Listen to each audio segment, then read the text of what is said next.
Olá! Uma semana depois, e cá estou eu para fazer a minha análise sobre o filme Napoleão que eu assisti sábado passado. Eu só estava esperando que as pessoas assistissem para que eu pudesse falar sobre o filme sem dar spoilers. Mas você sabe quem foi Napoleão Bonaparte? Bom, muita gente sim, muita gente não. Napoleão Bonaparte foi um político e um militar francês e o primeiro imperador dos franceses, nascido na Córcega, na cidade de Ajaccio, que é a capital da Córcega, em 1769, precisamente 15 de agosto de 1769. Leonino, como eu, personalidade forte, foi um grande general e um dos personagens históricos mais famosos do mundo. Voltando ao filme. O que eu achei do filme? Bom, historicamente falando, um lixo. Sim, gente. Saí do cinema extremamente frustrada. Frustrada porque tudo, ou quase tudo, do filme não aconteceu daquele jeito. E acredito que com o elenco que eles tinham, com o diretor que eles tinham, com as informações que nós temos hoje em dia, esse filme poderia ter sido maravilhoso, poderia ter sido feito de uma outra maneira, né? Bastaria ter usado realmente a ajuda de um historiador sério. É um filme extremamente confuso, frenético, que te deixa quase sem ar e principalmente sem contexto histórico. Eu sei, né? Eu conheço a história de Napoleão. Não sou uma expert, mas eu conheço a história de Napoleão. Eu conheço essa parte da história. Mas quem não conhece? Foi tudo jogado muito assim e eu ouvi dizer que o filme, ele tinha muito mais...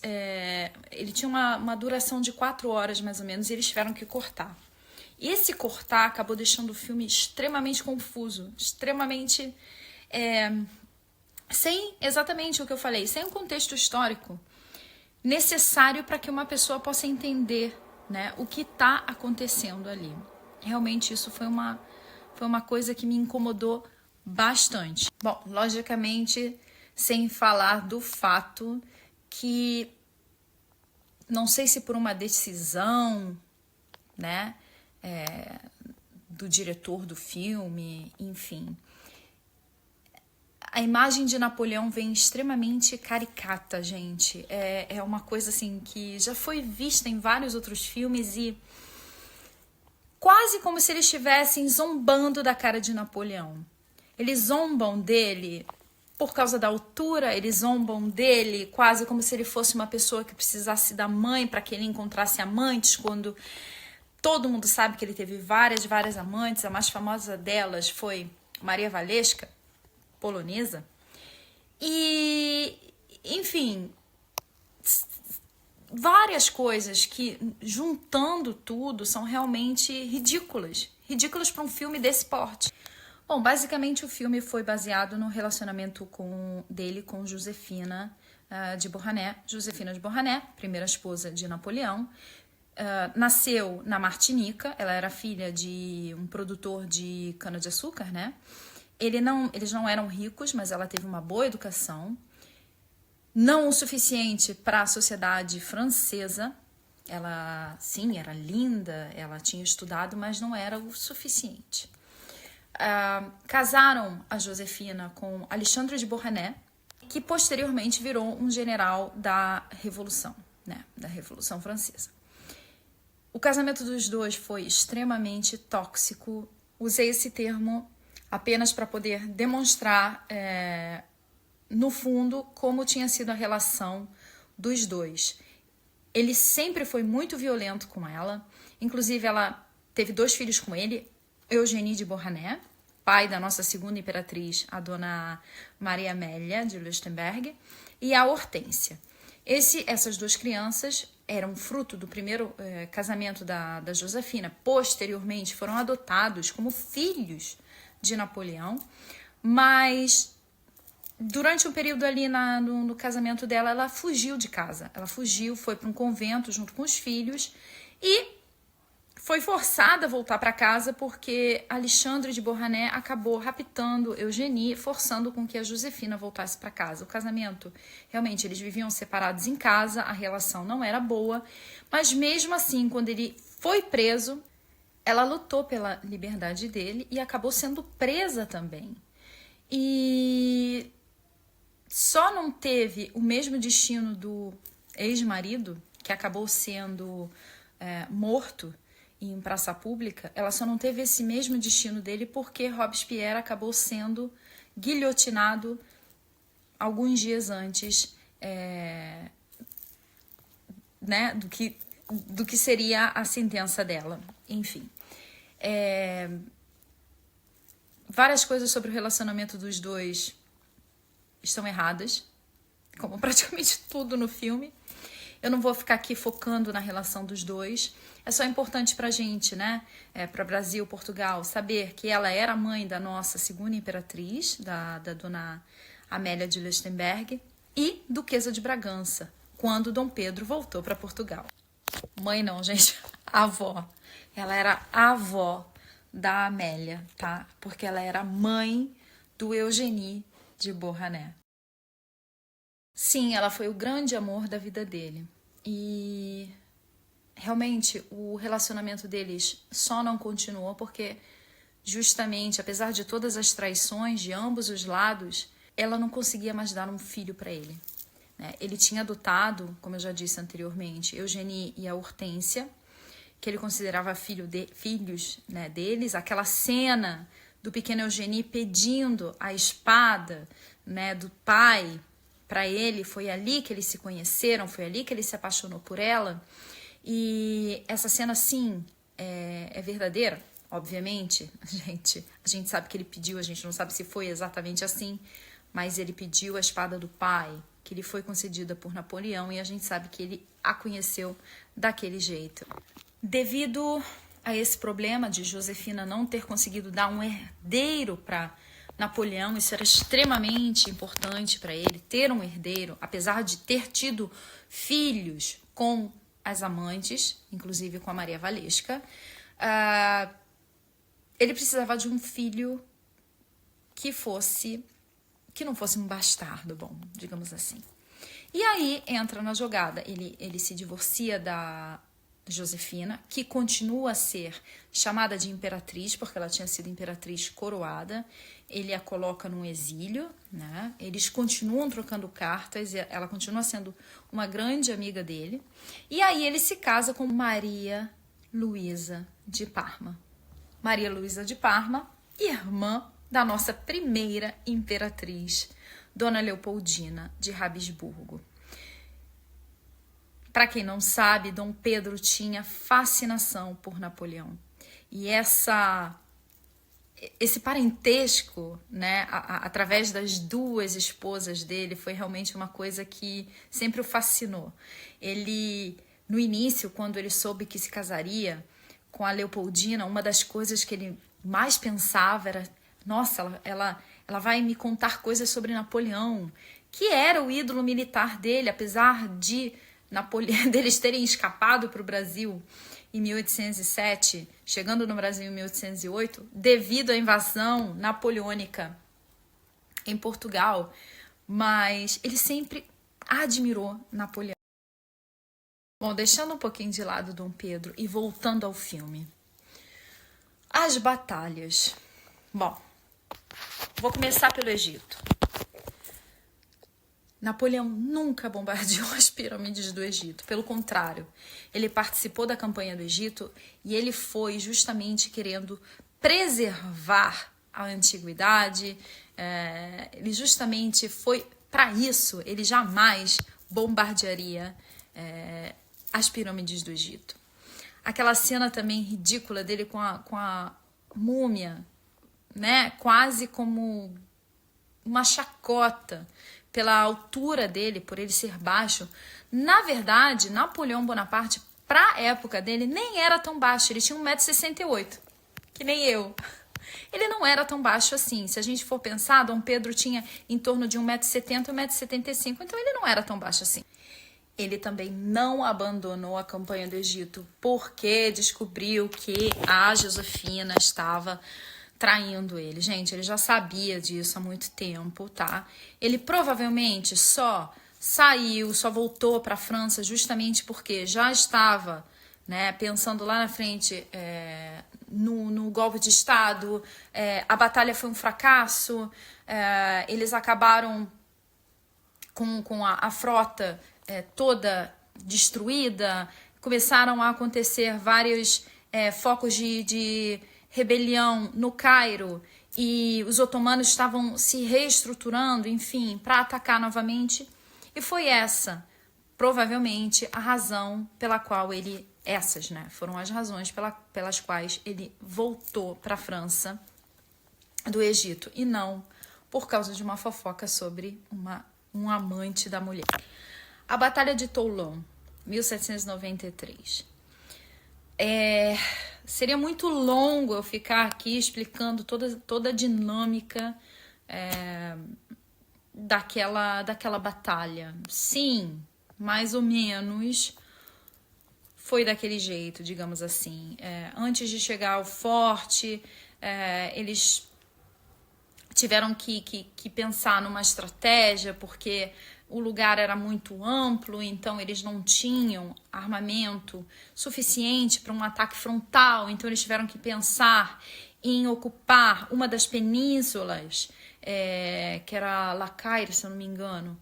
E aí, dali, se eles conquistassem aquilo, eles conseguiriam fazer com que, bombardeando de lá a frota inglesa, que não era só inglesa, gente, porque ali tinham também espanhóis, sardos, tinham genoveses, sardos do reino da Sardenha, genoveses do reino de Gênova, enfim, não eram só ingleses como mostra no filme. Mas, no final das contas, essa foi a grande batalha, talvez, a que realmente impulsionou a carreira de Napoleão. Cena da coroação, parece que a gente está assistindo ao quadro, né, que foi pintado, o quadro mais famoso da coroação de Napoleão, né, sendo em movimento, mais ou menos. Então, assim, a parte, alguns erros, ok.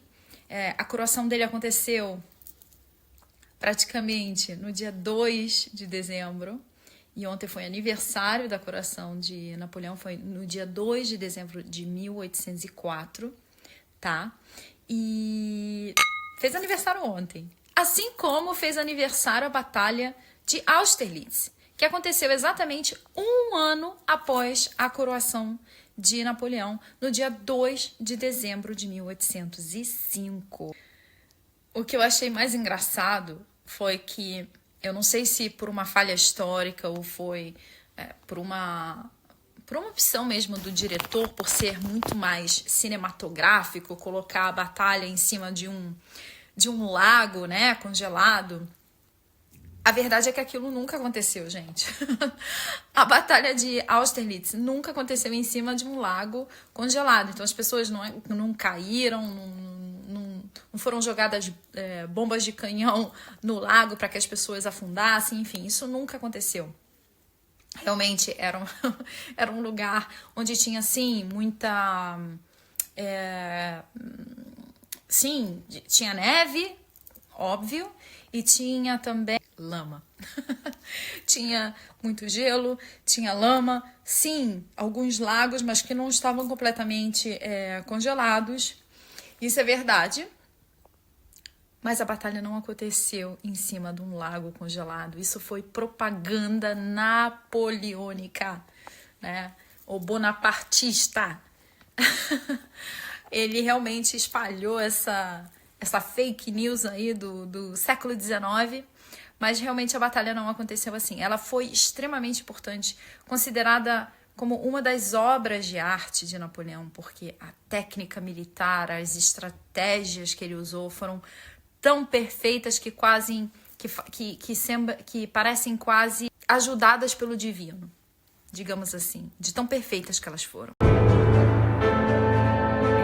Na Batalha de Waterloo, entre o Wellington e Napoleão. O Wellington, obviamente, apesar de saber que ele tinha uma superioridade numérica em relação aos franceses bem grande, ele respeitava a figura de Napoleão Bonaparte por tudo que ele tinha feito, né?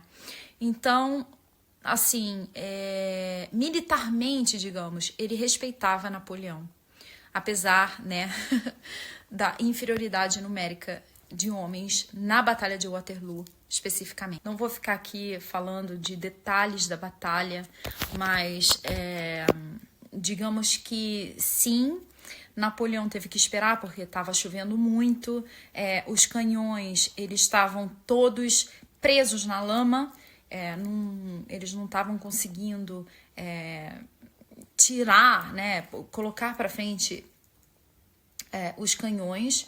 Obviamente que Napoleão, não sei se vocês viram aquele vai e vem de cavaleiros falando, os prussianos estão não sei aonde, os prussianos estão não sei o quê. Enfim, ele teve que forçar a mão, ele realmente sabia que ele tinha que atacar antes, né, que o general Brooker, se eu não me engano, chegasse para ajudar os ingleses, para ajudar o Wellington. E o Wellington sabia que ele tinha que esperar, né? Então, assim, sim, muitos erros, muitas coisas que poderiam ter sido feitas de uma outra maneira.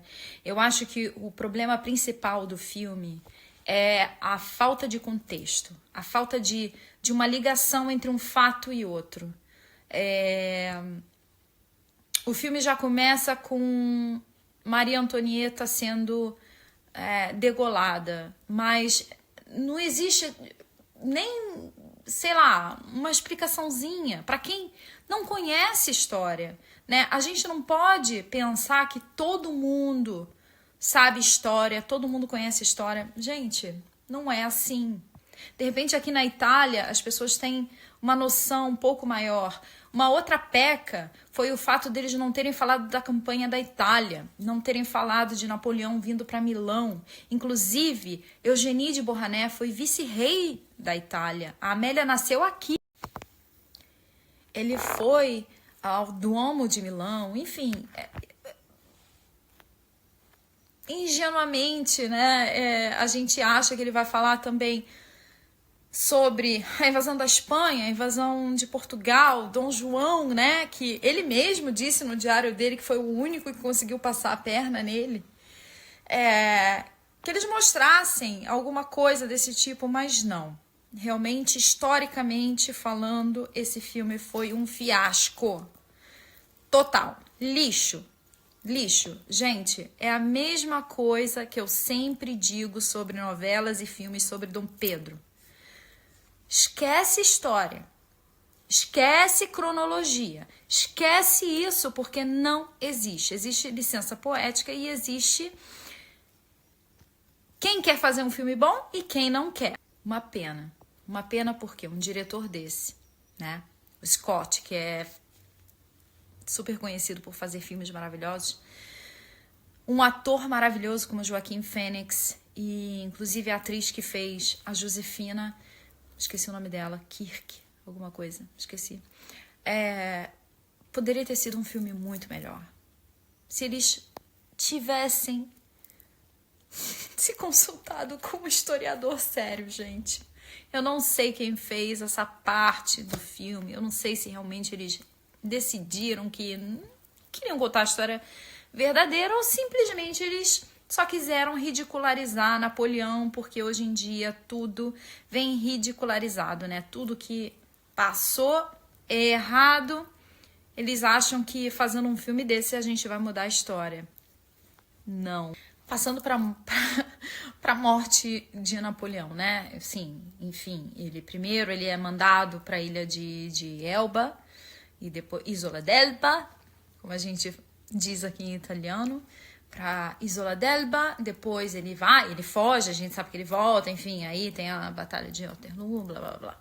Ok, perfeito. Depois, quando ele realmente perde, ele é levado como prisioneiro por Wellington para a ilha de Santa Helena. Santa Helena, para a ilha de Santa Helena em português. Bom, ele é mantido prisioneiro ali e ele acaba morrendo em 5 de maio de 1821. Napoleão morre, mas no filme eles mostram ele morrendo em cima de uma cadeira, caindo que nem uma pera, entendeu? Uma pera madura, né? De lado, sei lá, no jardim. Napoleão morreu na cama dele, né? Ele que foi pro exílio em 1815, na ilha de Santa Helena, Santa Helena, em português. E ele ficou no exílio até a morte dele em 1821. Mas ele morreu envenenado, provavelmente, né? Ele tomava vários remédios para essas dores que ele sentia, principalmente a gastrite, a dor no estômago. Tanto que, bem antes dele ser preso, obviamente, muitas vezes você vê os quadros de Napoleão com ele com a mão assim, né? No ventre, assim, na barriga. E quem sabe, talvez, pode ser que tenha sido por isso, por ele sentir dor, não sei. Mas a hipótese é de que ele tenha sido envenenado pouco a pouco. A verdade é que, obviamente, eu já tenho vídeos aqui no canal falando sobre isso, mas a verdade é que desde 1815, Dom João já não tinha mais motivos para ficar no Brasil. Tanto que, em 1820, acontece a Revolução do Porto, no Porto, e que depois se espalhou por Lisboa, enfim, o que faria com que Dom João fosse obrigado a voltar para Portugal, jurando uma constituição, ok? E deixando Dom Pedro no Brasil como regente, né? E aí a gente sabe o que aconteceu. Dom Pedro nos deu a independência. E aí tem todo um contexto histórico que já está contado nos outros vídeos. Mas se vocês quiserem, eu posso fazer outro. E esse amor de Dom Pedro vem, né, essa admiração que ele tem por ele como general desde que ele era pequeno, né? Você imagina um menino que sai de Portugal com 8 para 9 anos e vive essa experiência doida de atravessar o Atlântico fugindo de um grande general. Isso na cabeça de uma criança deve ter realmente feito uma grande diferença, né? Porque um adulto sabe dos perigos, ele entende, mas na cabeça de uma criança, de repente, isso, né, foi uma grande aventura, que no final das contas deu certo, porque Dom João acabou continuando sendo rei de Portugal, Brasil e Algarves, quando depois Brasil virou o Reino Unido. Mas na cabeça daquela criança foi tudo uma grande aventura. E se vocês quiserem, gente, que eu faça um vídeo só falando sobre o amor e a admiração de Dom Pedro, apesar de tudo, por Napoleão, é só pedir. Olha quem tá aqui comigo. Meu caderninho. Olha quem tá aqui. Ele mesmo. Se vocês quiserem que eu faça um vídeo falando um pouquinho sobre esse amor, sobre essa admiração de Dom Pedro com Napoleão, né? E esse parentesco entre os dois, né? Primeiro, ele foi cunhado, né? Quando ele estava casado com a Leopoldina, ele era cunhado de Napoleão, porque ele foi casado com a Maria Luísa. E, posteriormente, ele foi neto, porque a Amélia era neta, mesmo que postiça, de Napoleão. Gente, é isso. Não gostei do filme. É lógico que a minha visão é muito histórica, então eu não consigo não notar certas coisas e como eu já falei várias vezes aqui, seja por Pedro, seja por outra, qualquer coisa, isso me incomoda muito, muito, muito, muito mesmo, porque eu acho que você pode fazer um bom filme usando a história verdadeira. Eu sempre falei isso. Até porque muita gente acaba aprendendo através de filmes e novelas. E se você conta uma história inventada, as pessoas acreditam que aquilo é verdadeiro. Então, de uma certa forma, sim, é entretenimento, mas de uma outra você acaba passando para pessoas que não têm tanto conhecimento uma coisa como se fosse verdade. E muita gente acredita. Isso é realmente muito triste. Enfim. É tudo tão surreal nesse filme, é tudo tão doido, é tudo tão complicado, que realmente você fica perdido, você fica, como eu falei, sem conseguir respirar, porque é caótico. Eu acho que a palavra certa para esse filme é caótico. Realmente, quem não conhece a história de Napoleão, mas não tem assim uma base não mínima, boa mesmo, vai ficar perdido. Vai ficar perdido porque é realmente um filme complicado de se entender do jeito que ele foi jogado ali, entendeu? Então, é isso, gente. E vocês? Vocês gostaram do filme? Quem aí assistiu? Escreve aí nos comentários o que vocês acharam do filme. Vocês concordam comigo? Gostaram? Acharam confuso também? Enfim, coloca aí embaixo o que vocês acharam e de repente um dia a gente faz um outro vídeo explicando batalha por batalha de Napoleão, tá? Um beijo, gente. Fica com Deus e até a próxima. Tchau!